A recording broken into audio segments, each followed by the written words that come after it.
오늘 잠언 17장 20절부터 보겠습니다. 잠언 17장 20절부터 22절 봉독하시겠습니다. 마음이 굽은 자는 복을 얻지 못하고 혀가 패역한 자는 재앙에 빠지느니라.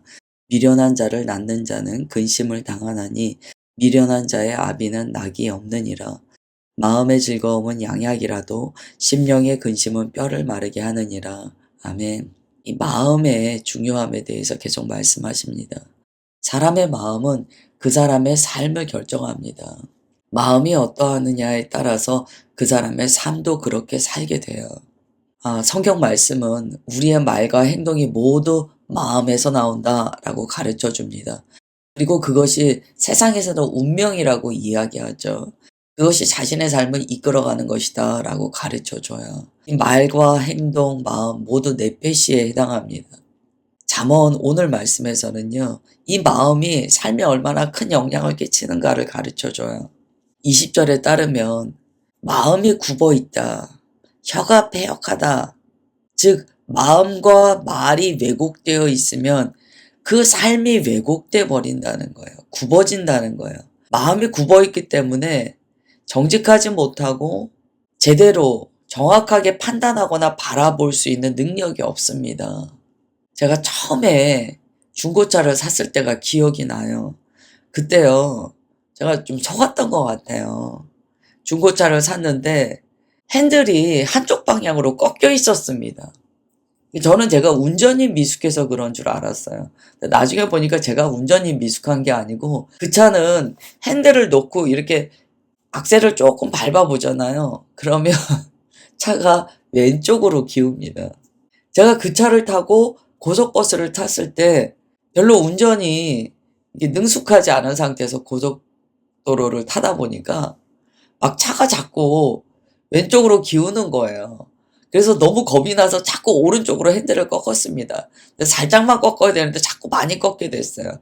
그러면서 자꾸 지그재그로 약간 가는 현상이 있었습니다.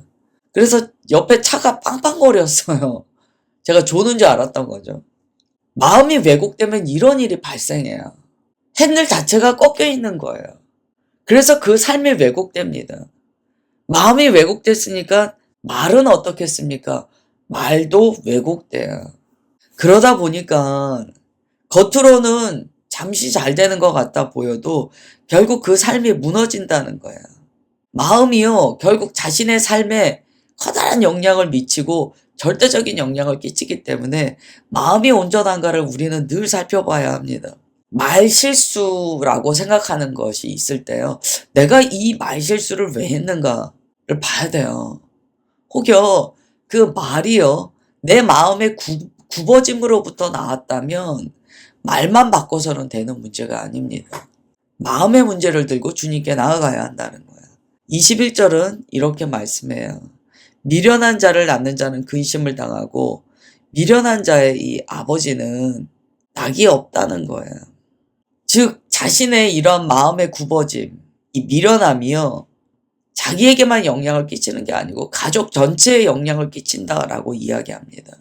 그래서 우리는 가정이 신앙 안에서 잘 세워지도록 헌신하고 기도하고 주님께 늘 간구해야 합니다. 22절이에요. 마음의 즐거움은 양약이라도 심령의 근심은 뼈를 마르게 한다라고 그래요. 마음이 즐거우면 그의 건강을 준다는 거예요. 마음이 항상 즐거운 사람은요, 그거 자체가 약이 된다고 이야기합니다. 그러니까 우리가 좋은 건강식품 많이 먹는 것보다도 어떤 의미에서는 마음이 즐거운 상태인가를 봐야 된다는 거예요. 주님께서는 우리 마음에 기쁨을 주세요. 즐거움을 주세요. 그것이 가장 중요하다는 거예요. 주님께서 주시는 기쁨은 일시적인 기쁨이 아닙니다. 사람이 이해할 수 없는 평강과 평안이에요. 그래서 많이 아프신 분들도요, 이 기쁨이 빼앗기지 않는다면 그 삶의 그 질이, 그 삶이요, 바닥까지 내려가지 않습니다. 그리스도인은 그 마음에 주님께서 주시는 평강과 기쁨이 있기 때문에 설사 내가 좀 몸이 아프고 내 삶에 문제가 있다고 하더라도요, 그게 완전히 바닥까지 내려가진 않아요. 그게 양약입니다. 그런데 심령에 근심이 있어요. 마음이 늘 항상 고통이 있어요. 그러면 뼈를 마르게 해요. 여기서의 뼈는요, 몸 그 자체를 의미하기도 합니다. 자기 자신 그 자체를 의미하기도 해요. 그러니까 근심은요, 그 사람을 말려버린다는 거예요. 마음이 그만큼 중요하다는 거예요. 그러면 여기에서의 마음의 주인이 누구이십니까? 주님이세요. 그래서 우리는 마음의 주권도 주님께 드려야 되는 거예요. 내 마음에 어떤 고통과 근심과 불안이 있을 때 그거를 그냥 내가 안고 있는 것이 아니고 주님께 자꾸 올려드려야 돼요. 그래서 주님의 기쁨이, 주님의 평안케 하심이 내 안에 다시 임하도록 계속하여 주님 앞에 나아가야 됩니다. 그게 내가 양약을 먹느냐 아니면 나를 마르게 하느냐의 문제이기 때문이에요. 우리의 마음을 지켜야 합니다. 마음을 지켜야 돼요. 주님께서는 계속 강조하세요. 마음을 지키라는 거예요. 그 다음에 23절부터 26절까지 보겠습니다.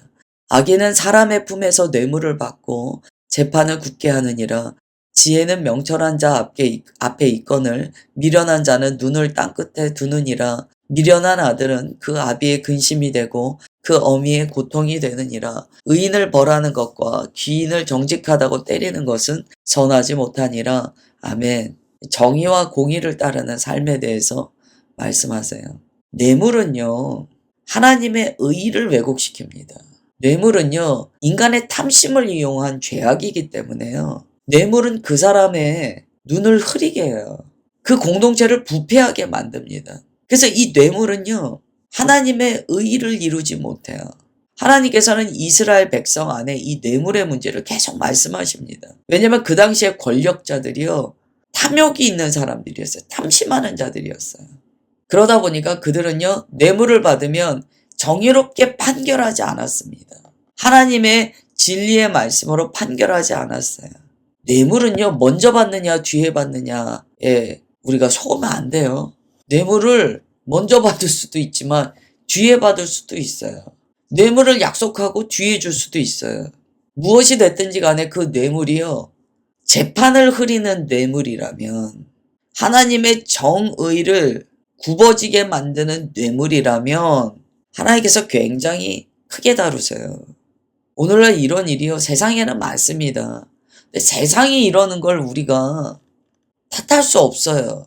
우리가 그걸 탓하려면 먼저 사실 교회 안에 자정 능력이 있어야 됩니다. 바울은 이 이야기를 많이 해요. 교회 안에 자정 능력이 있느냐에 대해서 강력하게 이야기하는 게 바로 고린도서거든요. 교회 안에 자정 능력이 있어야 돼요. 교회 안에 만약에 이런 자정 능력이 없다. 교회도 세상과 같은 권력 구조나 정치적인 집단이 된다. 그러면 이거 정말 심각한 문제예요. 그러면 그 교회가 세상을 대하여 이야기할 때 세상이 비웃어요. 그 다음에 24절입니다. 지혜는 명철한 자 앞에 있거늘 미련한 자의 눈은 땅끝에 있다라고 이야기해요. 참 재밌는 표현이에요. 슬기로운 사람의 눈은요, 지혜를 찾아요. 자기가 찾고 싶은 게 지혜니까요. 지혜만 찾아요. 그리고 지혜를요, 자기 가까운 곳에서 발견합니다. 지혜를 보는 눈이 있기 때문이에요. 우리가 가방을 하나 사야 되면은요, 밖에 나가면 가방만 보이잖아요. 똑같은 이치예요. 명철한 자는요, 지혜만 보여요. 아, 이것도 지혜다. 내가 이걸 받아야지. 지혜에 대한 감각이 있습니다. 근데 미련한 자는요, 지혜를 찾을 생각이 없으니까 어디만 보냐면 저 땅끝만 바라봐요. 이걸 우리가 허황되다라고 그래요. 허황되다라고 그래요. 허황된 것만 생각해요. 저 땅끝에 지금 내 앞에 가까이에서 얻을 수 있는 지혜는 찾지 않고 저 먼 곳에 있는 허황된 꽃만 바라봐요. 내가 성실하게 첫 단추부터 끼워 나가야지 마지막 단추도 끼게 되는 거잖아요. 근데 그게 없다는 거예요. 그래서 세상에서 막 이런 거 있잖아요. 막 일확천금을 노리고 한방 노리고 이러는 것은요, 미련한 자의 특징입니다. 25절에서 똑같은 얘기예요. 미련한 아들은 아비의 근심, 그 어미의 고통, 가정 내에 영향을 끼친다는 거예요. 한 사람의 미련은 자기의 미련으로 끝나지 않습니다. 먼저는 가정 내에, 공동체 내에 걱정을 끼치게 돼요. 26절, 의인을 벌하는 것과 귀인을 정직하다고 때리는 것은 선하지 못하다. 이건 23절과 연결되죠. 하나님의 의로우심을 사람이 바꾸는 거예요. 그래서 의로운 사람을 벌 준다는 거예요. 뇌물을 받았든지 자기 탐심이든지 의로운 자를 막 벌하는 거예요. 그리고 귀인, 여기서 귀인은 존귀한 사람을 의미합니다. 이 존귀한 사람을 정직하다고 때려요. 왜 귀인입니까? 왜 존귀한 자입니까? 그가 하나님의 정직이 있기 때문에 존귀한 자야. 그런데 이렇게 어그러진 세상에서, 어그러진 가치관을 가지고 있는 공동체에서는 정직한 이야기하면 때립니다. 하나님께서 너 그거 전하지 못해 라고 말씀하시는 거예요. 그 다음에 27절, 28절입니다. 말을 아끼는 자는 지식이 있고 성품이 냉철한 자는 명철하니라. 미련한 자라도 잠잠하면 지혜로운 자로 여겨지고 그의 입술을 닫으면 슬기로운 자로 여겨지느니라. 이게 무슨 말씀일까요? 지혜로운 자의 언어에 대해서 말씀하세요. 말을 아끼는 자는 지식이 있다. 이건 말을 신중하게 한다는 거야. 말을 어떻게 우리가 신중하게 됩니까?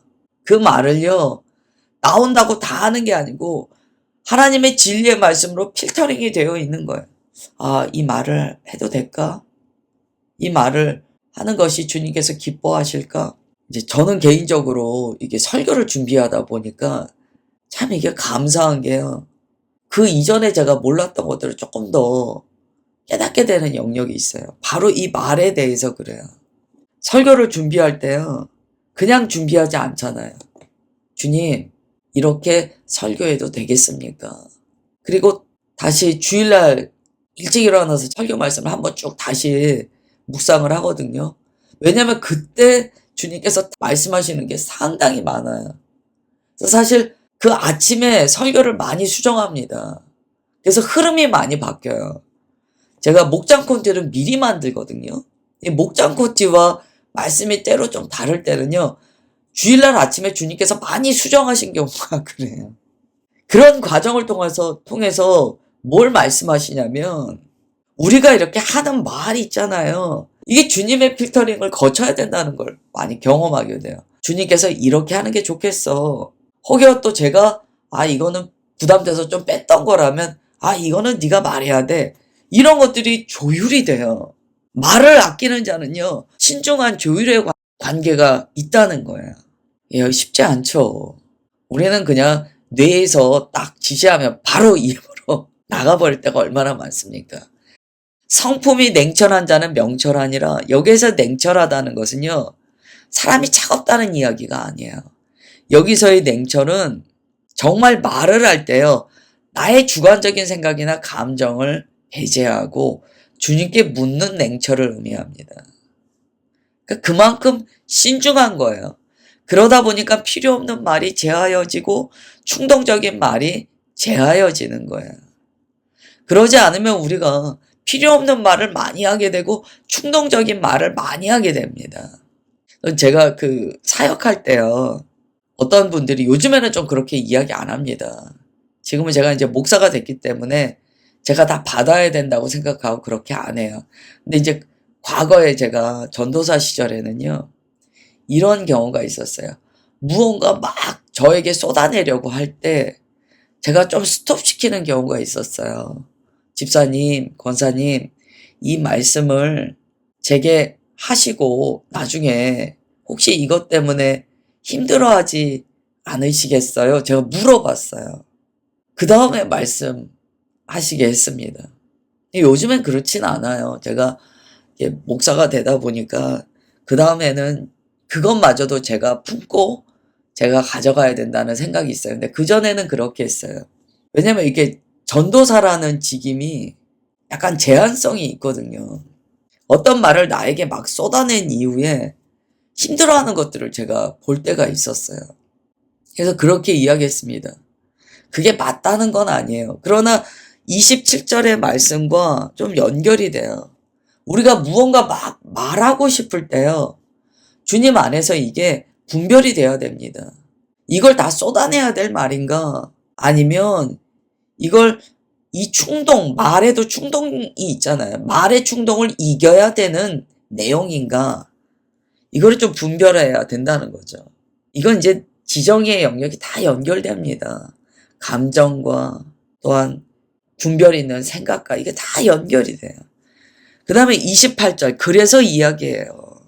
침묵이 지혜와 연결된다는 거예요. 이 침묵은 막 의로움과 불의함, 하나님께서 말씀하라고 하시는 영역도 제가 어눌해서 안 합니다. 이건 이제 모세의 문제였어요. 모세가 가서 하나님께서 말하라라고 명령하셨는데 계속 자기 어눌하다고 그랬잖아요. 그런 침묵을 말하는 게 아니에요. 여기서 말하는 침묵은 27절과 연결됩니다. 미련한 자라도 잠잠하면 침묵하면 지혜롭게 여겨질 수 있다는 거예요.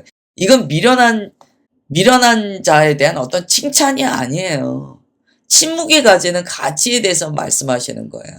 주님께 분별을 받아서 이것은 내가 말하면 안 되는 내용이야 라고 해서 침묵할 때 만약에 지혜롭지 못한 자라고 할지라도 그렇게 침묵하면 지혜로운 것처럼 보인다는 거예요. 이건 침묵의 힘입니다. 그러나 만약에 그렇지 못하다면 명철한 자이라 할지라도 말의 절제가 없다면 문제가 생기죠. 미련한 자가 어느 날 입술을 닫았어요. 그러면 사람들이 너 정말 슬기로워 이렇게 얘기한다는 거예요. 그만큼 침묵이 강한 무기가 될 때가 있다.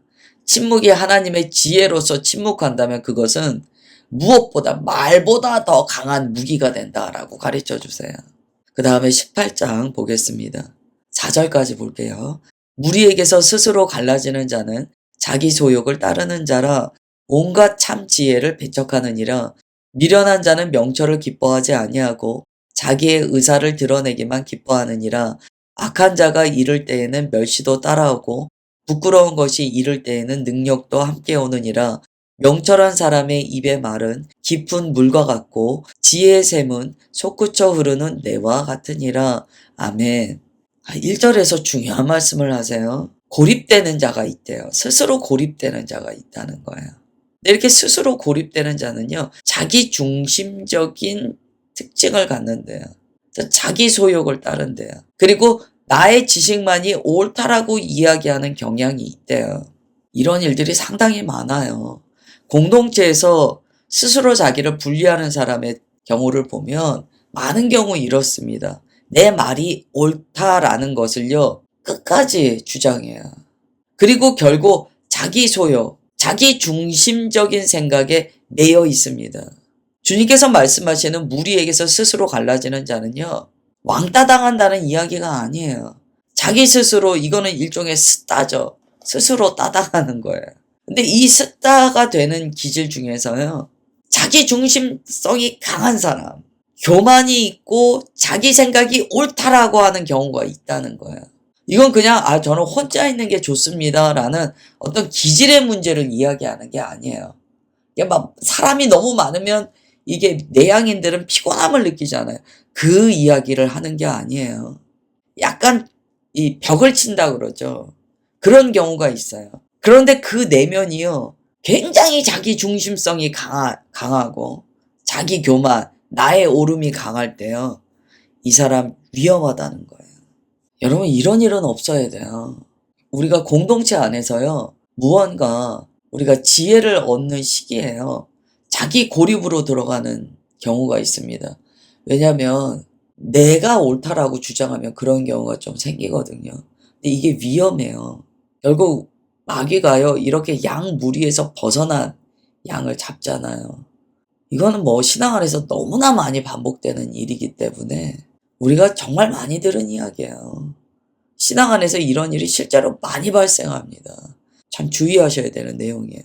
2절에 보면 미련한 자는 명철을 기뻐하지 않고 자기 의사만 드러내기를 기뻐하느니라. 명철을 기뻐하지 않는 건 우리가 계속 이야기했어요.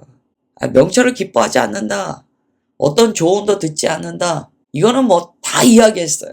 그런데 문제는요, 이 사람의 특징 중에 하나가 자기 의사만 드러낸다는 거예요. 이게 1절과 연결돼요. 자기 의사만 드러낸다. 이게 뭐냐면 1절에서 자기만 옳다고 하는 거야. 자기 소욕을 따르고 자기 중심적이에요. 이건 자기 의사만 드러내는 사람이거든요. 이게 미련하다는 거야. 여기 미련한 자는 할 때 이 미련한 자, 가요?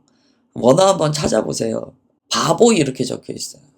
백지 이렇게 적혀 있어요. 근데 정말 이거 강하게 이야기한다면 바보는 지혜를 기뻐하지 않고 자기가 옳다고 자기 말만 해, 이런 의미예요. 그 다음에 3절이에요. 악한 자가 이를 때에는 멸시도 따라오고 부끄러운 것이 함께 오느니라. 악한 사람이 막 자기 말을 해요. 미련한 자가 자기 말을 막 해요. 그러면 결과가 뭐가 생기냐면 어떤 사람은 저를 멸시하게 됩니다. 왜냐면 그의 말 중에 건질 게 없는 거예요. 우리가 누군가 대화할 때요. 아무 말 대잔치만 하다 왔어. 그러면 올 때 허해요. 그 말 중에 건질 게 없는 거예요. 허하거든요. 그러니까 멸시가 따라오는 거예요. 나중에 내가 저렇게 피곤한 말을 또 들어야 돼? 아무 결론 없고 유익하지도 않은 저 말을 또 들어야 돼? 고통스럽게 돼요. 부끄러운 것이 함께 온다. 결국 부끄러움을 당하게 된다는 거예요. 4절. 사람의 입의 말은 깊은 물과 같아요. 지혜의 샘은요, 솟구쳐 흐르는 내와 같다는 거예요. 이제 이미지로 설명하시는 거죠. 사람의 입은요, 아주 깊은 물과 같아요. 그러면 이 말을 통하여 다른 사람을 해가시켜 준다는 거예요. 말의 힘을 이야기합니다. 지혜의 샘이에요. 이 사람의 말이 하나님의 말씀으로 변화받으면 이게 지혜의 샘이 됩니다. 그래서 이게 솟구쳐 흐르는 내와 같다는 거예요. 이 말씀 딱 우리가 읽을 때 뭐가 떠오릅니까? 우리 배에서 생수의 강이 흘러나리라. 그 이야기잖아요. 지혜가 충만한 자, 성령 하나님의 지혜의 말씀으로 충만한 자는요, 말에서 생수의 강물이 막 흘러나는 거예요. 사람들이 그 물을 먹고 해갈하는 거예요. 오늘 여기까지 보겠습니다. 하나님, 오늘도 주님의 말씀으로 주님의 마음을 나누었습니다. 하나님, 우리가 잠언 말씀, 참으로 귀한 지혜의 말씀이 계속적으로 우리의 마음을 두드리심을 경험합니다. 하나님, 말씀으로 우리의 마음을 두드리실 때 마음 문을 열게 하옵소서. 그 말씀을 받아 주님께서 주시는 생명을 누리게 하옵소서. 오늘이 그러한 날이 될 것을 믿습니다. 주님, 그렇게 역사하여 주심을 감사드리오며 사랑하는 주 예수 그리스도의 이름으로 기도드리옵나이다. 아멘.